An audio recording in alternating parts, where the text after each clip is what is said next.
آج ہم انتہائی ایک اہم ٹاپک جو ہے اس کو ڈسکس کرنے لگے ہیں، اور اس کا تعلق ہماری مارکیٹ سے ہے، ہمارے کاروبار، ہمارے ٹریڈ، ہماری معیشت سے ہے۔ اور اس وقت بڑے افسوس سے یہ بات کرنا پڑتی ہے کہ اس وقت ہماری مارکیٹ کے اندر، خاص طور پر مسلمانوں کی مارکیٹ میں، کاروبار تجارت جس انداز سے کیا جا رہا ہے، معیشت جو ہے وہ جس طریقے سے اس کو حاصل کیا جا رہا ہے، وہ 100% اطمینان کا بخش نہیں، قابل اطمینان نہیں ہے۔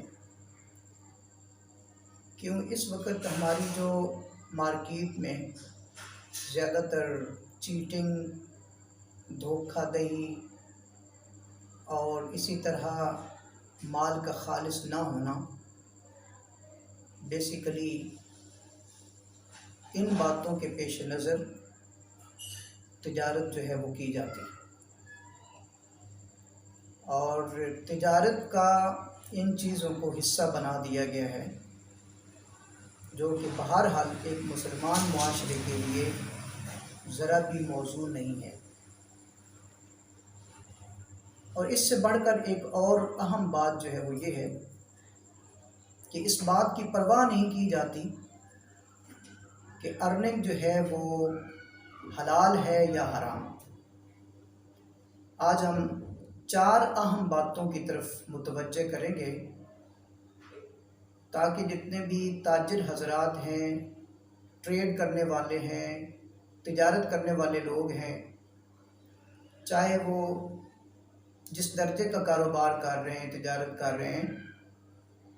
ان کے لیے یہ جاننا بہت ضروری ہے۔ یہ 4 چیزیں اگر موجود ہوں اور ان کا خیال رکھا جائے تو یقینی طور پر تجارت کو اور ارننگ کو حلال کیا جا سکتا ہے،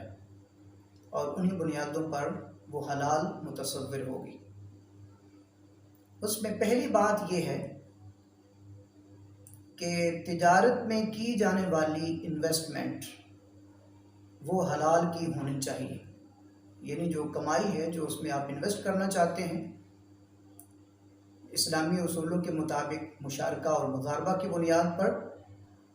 تو وہ حلال ہو۔